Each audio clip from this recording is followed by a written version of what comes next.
राजकीय महाविद्यालय श्री कर्णपुर के यूट्यूब चैनल में आपका स्वागत है। आज हम बीए प्रथम वर्ष भौतिक भूगोल में लाप्लास की निहारिका परिकल्पना के बारे में चर्चा करेंगे।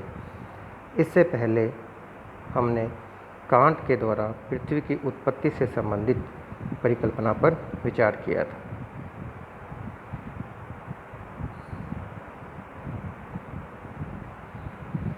लाप्लास ने इस परिकल्पना का प्रतिपादन अपनी पुस्तक exposition of the world system में वर्ष 1796 में प्रस्तुत किया। पुस्तक का नाम था exposition of the world system और वर्ष था 1796 में।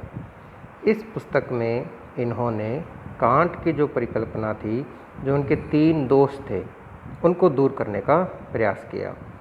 कांट की परिकल्पना का प्रथम जो मुख्य दोष था वह यह था कि निहारिका के जो आद्य पदार्थ हैं उनके आपस में टकराने से पर्याप्त ऊष्मा उत्पन्न नहीं हो सकती। दूसरा था कि कणों के टकराव से गति उत्पन्न नहीं हो सकती। और तीसरा, आकार में वृद्धि के साथ गति में वृद्धि नहीं हो सकती। लाप्लास ने इन्हीं 3 दोषों को दूर करने का प्रयास किया और ये 3 दोष थे: पर्याप्त ऊष्मा उत्पन्न नहीं हो सकती, कणों के टकराने से गति उत्पन्न नहीं हो सकती और आकार में वृद्धि के साथ गति में वृद्धि नहीं हो सकती। और इन सभी तथ्यों का वर्णन उन्होंने अपनी पुस्तक exposition of the world system, जो कि 1796 में प्रकाशित हुई, उसमें किया। लाप्लास ने अपनी परिकल्पना प्रस्तुत करने के लिए उन्होंने कुछ कल्पनाएं मानी, जैसे कि ब्रह्मांड में पहले से ही एक विशाल, तप्त और गतिशील निहारिका थी। यहाँ जब कांट कहता है कि कणों के टकराने से ऊष्मा हुई, ऊष्मा से गति, गति से आकार में वृद्धि, लेकिन लाप्लास ने पहले ही ये मान लिया कि निहारिका पहले से मौजूद थी, जो तप्त थी और गतिशील थी। यह निहारिका ठंडी होकर सिकुड़ती गई, यानी इसके ताप में धीरे धीरे ह्रास होता गया और ये ठंडी होने से सिकुड़ती गई। सिकुड़ने से इसके आकार में कमी हुई, आयतन में कमी हुई और आकार और आयतन में कमी होने के परिणाम स्वरूप इसकी गति में भी निरंतर वृद्धि होने लगी। इस चित्र के माध्यम से हम देख सकते हैं कि विशाल निहारिका के आकार में कमी हुई और आयतन में वृद्धि हुई।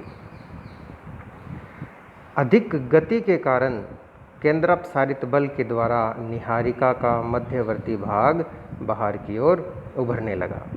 केंद्रापसारित बल वह बल होता है जो कि केंद्र से बाहर की ओर कार्य करता है, और केंद्रापसारित बल के कारण जो मध्य का भाग सघन हुआ और मध्य का भाग उभर कर बाहर की ओर निकलने लगा, इससे इस निहारिका से एक छल्ला बाहर की ओर निकल गया और वो इस निहारिका के चारों ओर चक्कर लगाने लगा। और लाप्लास ने यह माना कि निहारिका से केवल एक ही छल्ला बाहर निकला था और ये छल्ले, जो कि 9 भागों में बने, इसी एक छल्ले का परिणाम रहा। जहाँ कांट ने 9 छल्ले माने थे, वहीं लाप्लास ने एक छल्ला माना और इसी एक छल्ले के द्वारा 9 छल्लों का निर्माण हुआ। और वो 9 छल्ले अलग अलग एक जगह पर इकट्ठे होकर के 9 ग्रहों का निर्माण हुआ।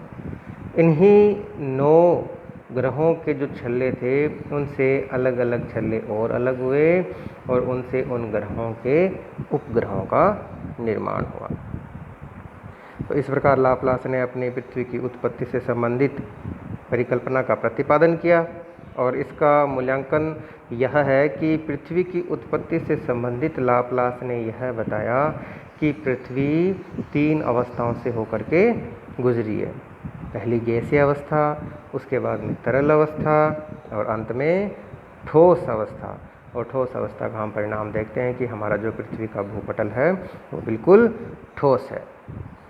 आलोचना नंबर 1, लाप्लास ने निहारिका से यह माना कि एक छल्ला निकला और बाद में उस एक छल्ले से 9 छल्ले निकले, लेकिन ये 9 ही छल्ले क्यों बने, 9 से ज़्यादा क्यों नहीं बने? जो एक छल्ला था उससे 8 भी छल्ले बन सकते थे, उससे 12 भी छल्ले बन सकते थे। इन बातों का लाप्लास ने कोई भी जवाब नहीं दिया।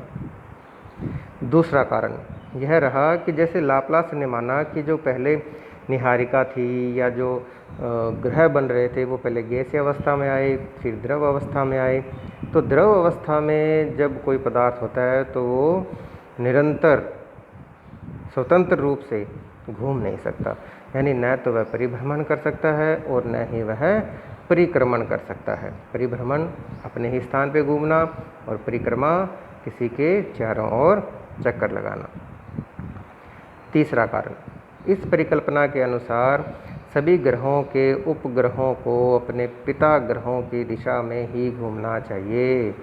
जैसे कि जो ग्रह है वह सूर्य के पश्चिम से पूर्व की ओर और अपने घूर्णन पर पश्चिम से पूर्व की ओर घूमते हैं, वैसे ही जो ग्रहों के उपग्रह हैं उनको भी ऐसे ही दिशा में घूमना चाहिए।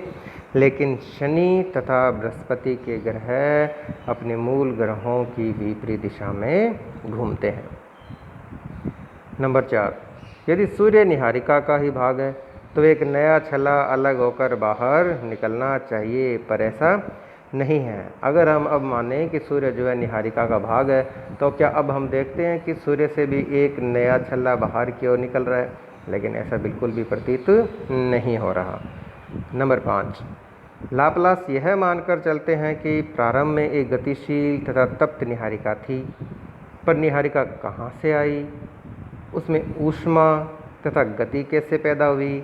इन प्रश्नों का उत्तर इस परिकल्पना से नहीं मिलता। तो यह थी लाप्लास की निहारिका परिकल्पना, जो कि उन्होंने अपनी पुस्तक exposition of the world system में वर्ष 1796 में प्रस्तुत की। और उनका जो आधार था वह था कांट की परिकल्पना, और उन कांट की परिकल्पना के जो दोष थे उनको उन्होंने दूर करने का प्रयास किया।